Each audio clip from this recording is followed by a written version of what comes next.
Yes, yes. Welcome to the ancient world of tabletop games. I am Agamemnon from the historical documentary Time Bandits. This is a report from a fugitive.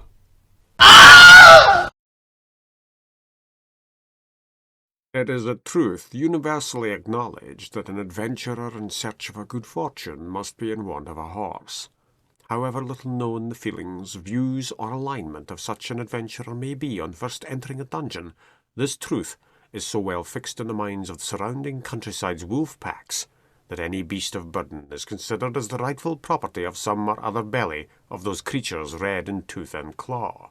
A quote there from Jane Austen's Manual of Monsters and Manners, and that is a role-playing fact. The life expectancy of animals that go dungeoneering is equal to that of the life expectancy of a snowman who goes skiing down the slopes of an active volcano, and that really is a role-playing fact. The game is called Dungeons and Dragons, not Dungeons, Dragons and Dobbin the Donkey. Why this hatred of pets in dungeons depends on the pets.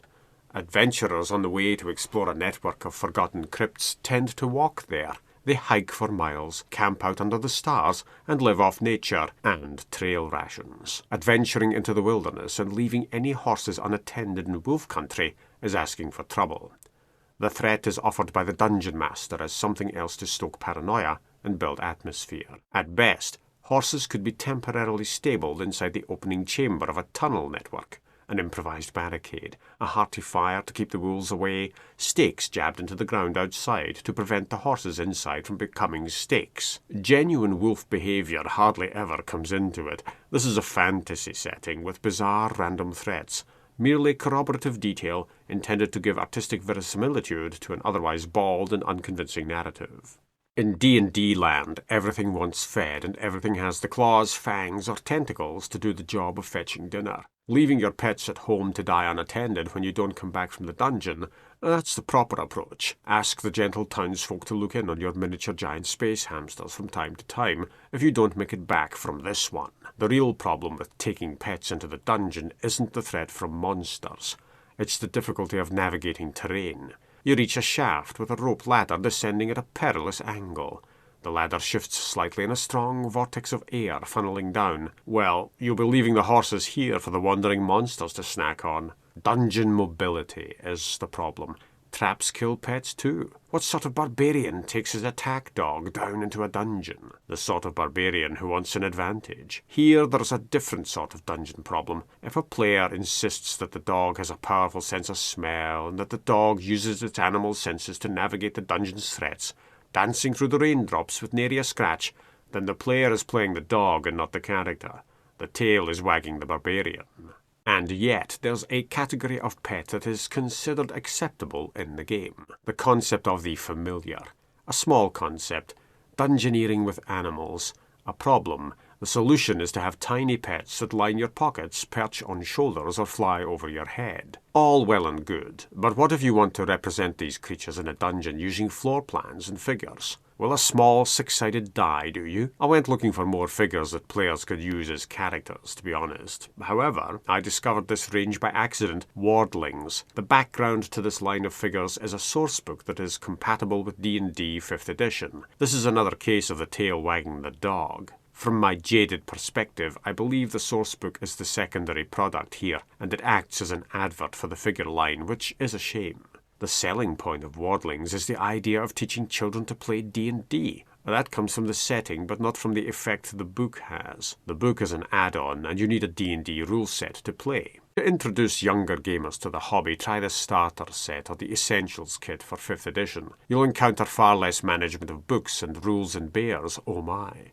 Wardlings sets up a land in which younger characters go on adventures with their pet familiar animals. Rather depressingly, as the characters grow older, they set aside the magical world and presumably take up accounting or road management professions, leaving the days of adventure far behind. This is reminiscent of a thorny point in the Chronicles of Narnia by C.S. Lewis. Come the end of the story, Susan is no longer a friend of Narnia. She does not believe in Narnia. Her time is occupied by living in the material world. She's a material girl, with interests firmly in nylons, lipstick, and many party invitations. I won't spoil the ending, but with a bit of imagination, the ending could propel Susan into believing in Narnia once more after the passage of much time. If Lewis had another book in him concerning that series, he made it quite plain that telling Susan's story would not be the book for him. Here we delve into the author's offer practically granting permission for fan fiction on the topic of Susan's long and winding journey back to Narnia as an adult. Too grown up for Narnia, Susan's eventual return to the place must tackle grown-up themes beyond the scope of the original tales, and without permission from the estate of C.S. Lewis, any such attempt is labelled fan fiction, non-commercial, out of bounds. The author Francis Spufford's take on Narnia must wait until 2034 to see publication, unless a deal is struck before then. It isn't that his work can't be commercially published for copyright reasons. Rather, it's that he couldn't cut a deal with the people in charge. Copyright resides with the estate, after all. Stay tuned. It's a lengthy broadcast you're tuned to, though, away back here in 2021. Anyway, the Susan problem in Narnia is only a problem if you let it affect you as a problem. There is no Aslan problem in the Chronicles of Narnia. If you want to munch through those books blissfully unaware of any symbolism Lewis attached to a talking lion, go ahead. Enjoy the stories about a talking lion. That works in The Wizard of Oz. Any connections drawn to the politician William Jennings Bryan are purely intentional. Did I mean impurely unintentional? I'm having trouble with my phrasing. The Cowardly Lion isn't Aslan, except in your own fiction, and for reasons that make sense to you, if not your readers. Magical characters lose their magic as they age, interesting from the viewpoint of a novel, in keeping with the disposable nature of characters in role-playing games. Yes, you heard right on that score, and yet not exactly a cheery setting for adventures. It doesn't appeal to me. The figure line, on the other hand, does. These are younger miniatures, though they pass muster as adventurers who just happen to be on the short side. You'll pick up a bundle of small creatures that can easily be used as quirky monsters and not just as familiars. The line also covers a few monsters. Purple Dragon, Animated Tree. That's quite a good griffin for its size. How to go about buying them? I purchased most of these from 2 buyers at reasonable prices. Find stuff that's on sale. Bundle your purchases in large groups to save on postage, and you are golden. I was surprised at 2 of the figures, the ones with the lynx and the badger. Those came from America. Rare Waves was the company, and they did budget transatlantic postage. I stared in disbelief at the postage costs from some places in America. Obviously, the more you pay, the faster the service, or so I like to think, but that's no guarantee of anything with COVID causing disruption. Budget postage took forever and a day to reach me, but the parcels reached me. You have to hunt and peck, pick and choose to get hold of these items at low prices.